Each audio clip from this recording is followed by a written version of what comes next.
जय भीम, नमो बुद्धाय। मैं advocate Dilip Kakade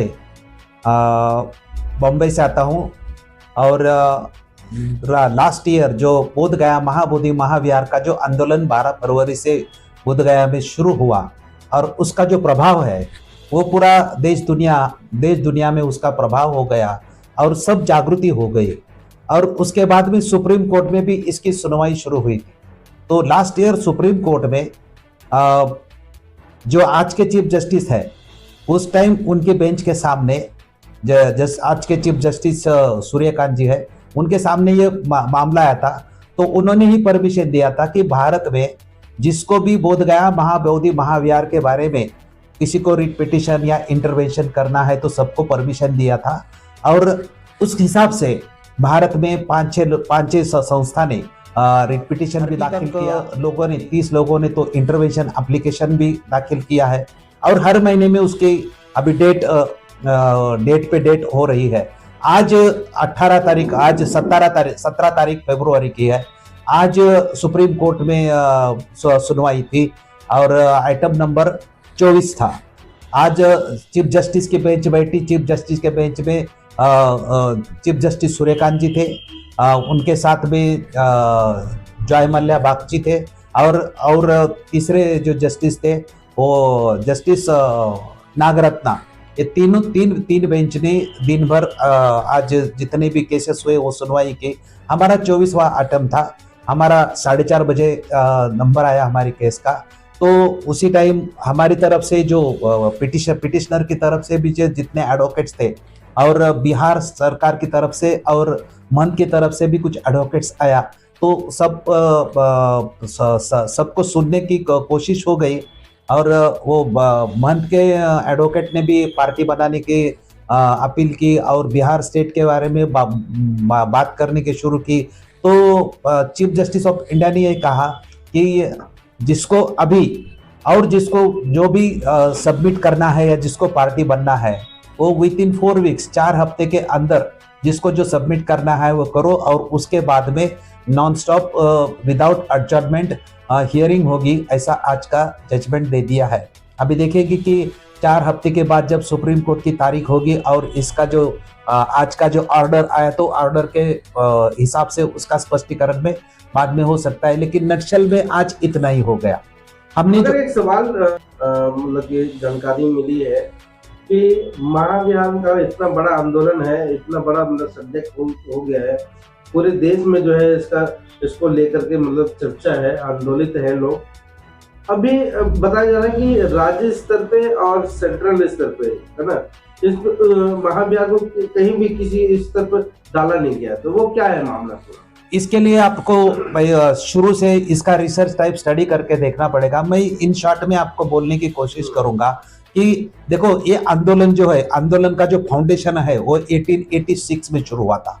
sir Edwin Arnold थे और सर एडविन अर्नॉल्ड ने 1886 में जब बोध गया जाके वो परिसर को देखा था और तब से उन्होंने संकल्प किया था कि ये बोध गया महाबोधि महाविहार मंथ के हाथ से निकाल के इनको बौद्धों के हाथ में देना चाहिए था। वो ब्रिटिश ऑफिसर्स थे, लेकिन उसने ब्रिटिश सरकार को, लंदन के और भारत को, इनको भी बहुत रिक्वेस्ट किया था, कन्विंस किया था, पूरे बुद्धिस्ट कंट्रीज को कन्विंस किया था और उन्होंने कोशिश किया था और उनकी डिमांड थी कि कानून बना के इसको बौद्ध लोगों के हाथों में देना चाहिए। लेकिन उस टाइम भारत में बौद्ध नहीं थे, तो बुद्धिस्ट कंट्री जितनी है उनकी एक समिति बना के उस समिति के हाथ में इसको देना चाहिए। ये उनका आंदोलन 1904 तक रहा। उसके बाद में 1891 में अनागरिक धम्मपाल ने जो आंदोलन शुरू किया वो 1933 तक चला और उसके बाद में थर्ड जो है वो 1992 से 2006 नागार्जुन सुराई ससाई इनका आंदोलन हुआ। तो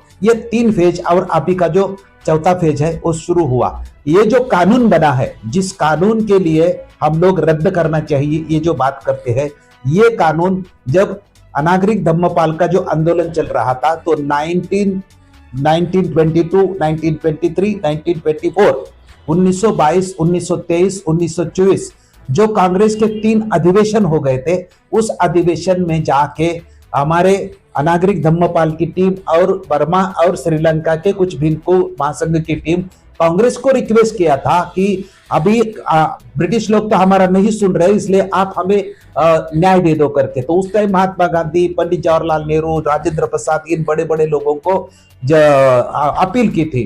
तो 1924 में कांग्रेस ने इसके ऊपर एक कमेटी बनाई थी, और कमेटी डॉक्टर राजेंद्र प्रसाद की अध्यक्षता में एक कमेटी बनाई थी, और डॉक्टर राजेंद्र प्रसाद कमेटी ने कांग्रेस को 1 साल में सिफारिश की थी, और उसी सिफारिश के आधार पर जो आप जो अभी का जो कानून कहते हैं वो उसी सिफारिश के तहत बनाया है।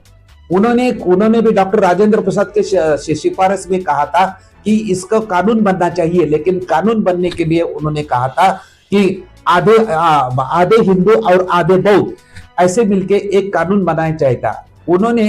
और जो ये 1949 का जो एक्ट बना है, उस एक्ट का 1948 में जो विधेयक था, बिल, उस बिल का जो ऑब्जेक्शन, रीजन और उद्देश्य बनता है, उस उद्देश्य में क्लियर कट लिखा है कि ये कानून क्यों बनना चाहिए।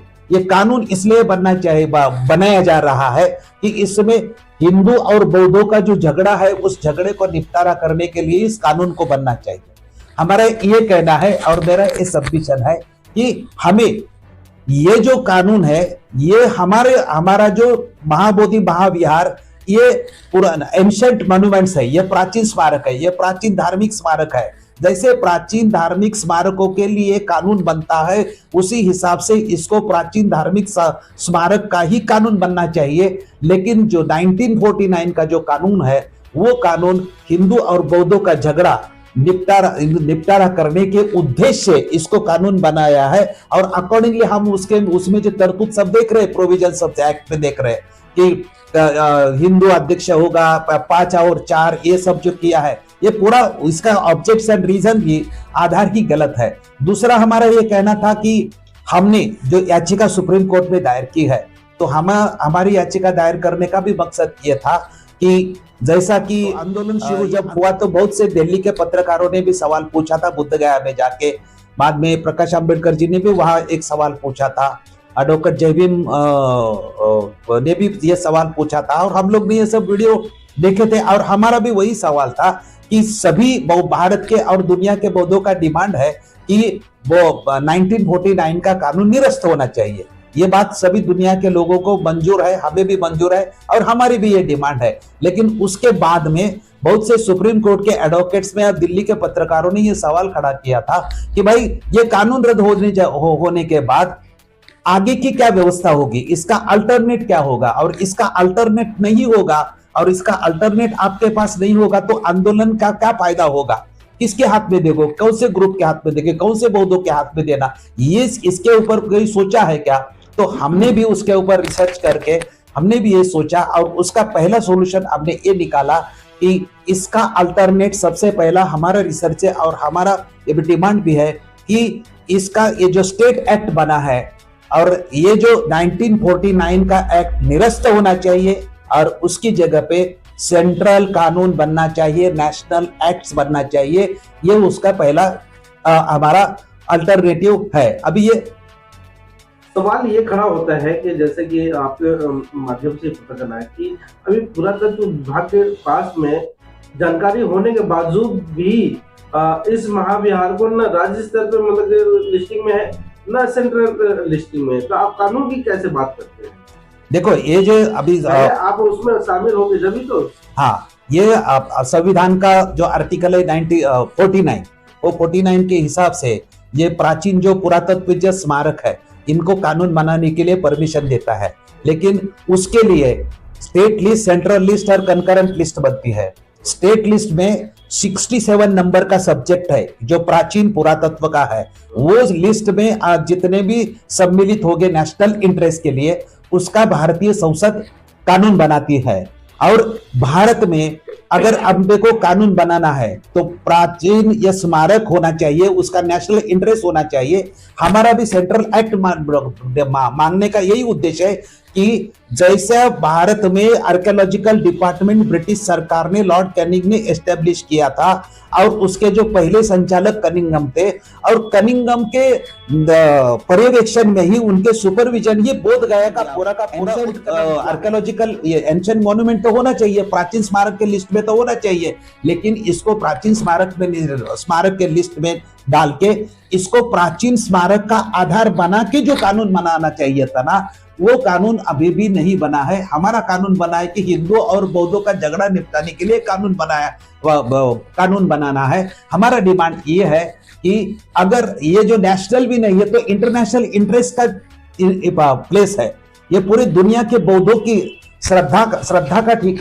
स्थल है, तो इसका जो है वो नेशनल कानून ही बनता है अगर इसका आधार एंशिएंट मॉन्यूमेंट्स है, प्राचीन स्मारक करके होगा और वो आर्कियोलॉजी के लिस्ट में अगर आता है तो उसका ऑटोमेटिक ये है। तो इसको नेशनल कानून बनाने के लिए जो सेंट्रल के लिए 7th शेड्यूल में जो संघ सूची बोलते हैं उसको 67 नंबर में प्राचीन स्मारक का है, उसमें अगर इसको आना चाहिए और उसमें इसको समाविष्ट करना चाहिए। मतलब क्या है कि बोध गया महाबोधि महाविहार को प्राचीन स्मारकों की लिस्ट में समाविष्ट करना चाहिए और वो नेशनल इंटरेस्ट की होगी तो उसका ऑटोमेटिक क्या बनेगा, सेंट्रल एक्ट बनेगा, लेकिन उसको लिस्ट में नहीं आएगा तब तक तो नहीं बनेगा।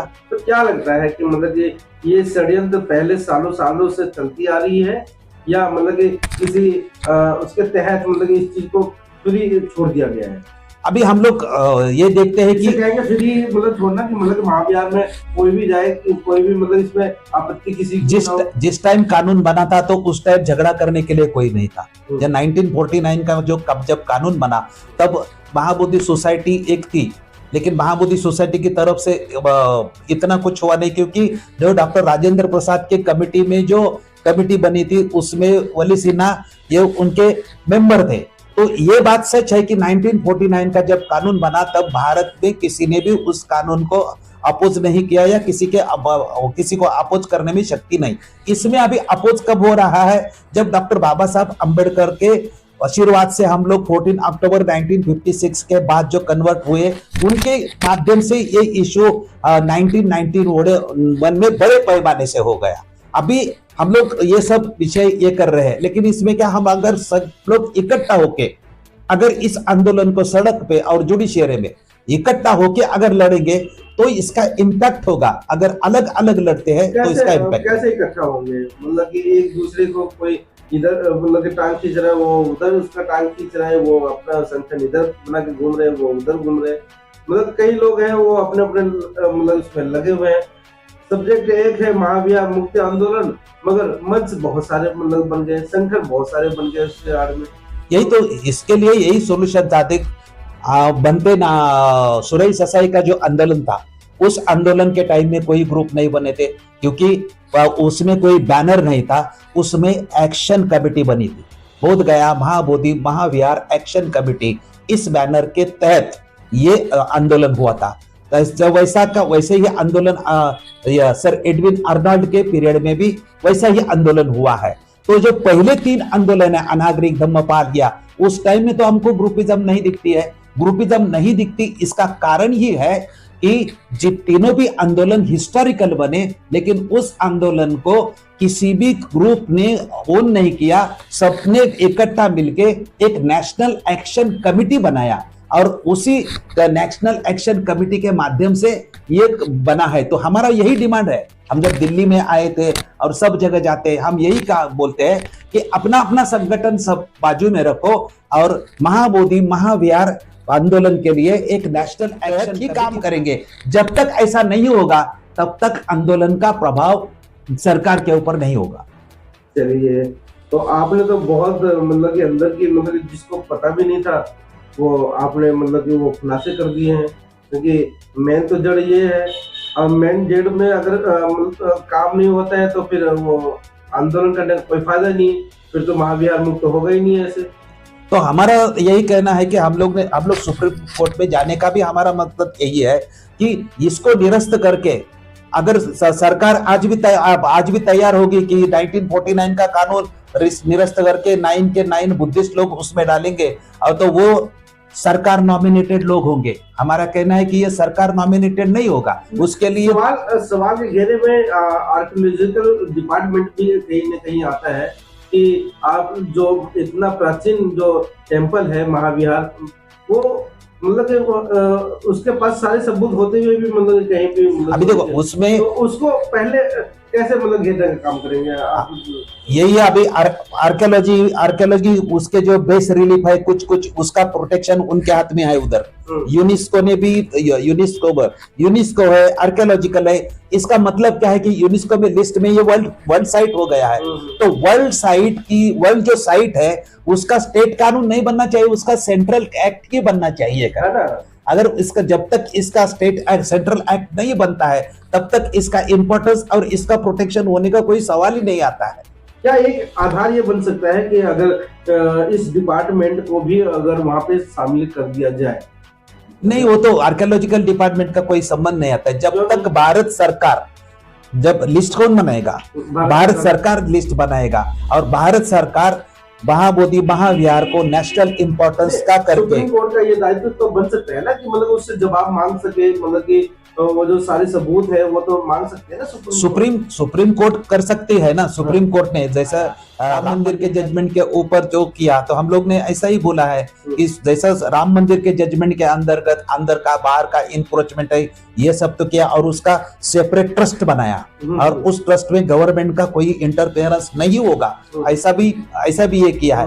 उसी टाइप का judgement direction to central government को दे कि इसका भी ऐसा बनाया जाए कि इसका भी जो अल्टरनेट होगा उसमें गवर्नमेंट का कोई भी इंटरफेरेंस नहीं होगा। हमारा भी कहना यह है कि हमको समाज भारत के बुद्धिस्ट लोगों के रिप्रेजेंटेशन करने वाले ऑर्गेनाइजेशन से आदमी की ये कमेटी बननी चाहिए। इसमें गवर्नमेंट का चुनने में कोई ये नहीं होना चाहिए। और इसका जो कानून है उसका बेस जो है, आप शिरोमणि गुरुद्वारा प्रबंधन एक्ट का स्टडी करोगे तो वो बेस आपको मिल जाएगा। हमने इसका अल्टरनेटिव ड्राफ्ट भी बनाया है और हमने जो कुछ आपको 2-4 रीजन बोले कि सेंट्रल एक्ट क्यों चाहिए, उसका हम लोग ने बुक भी बनाया है और ये सब हम आने वाले दिनों में पब्लिश भी करने वाले हैं।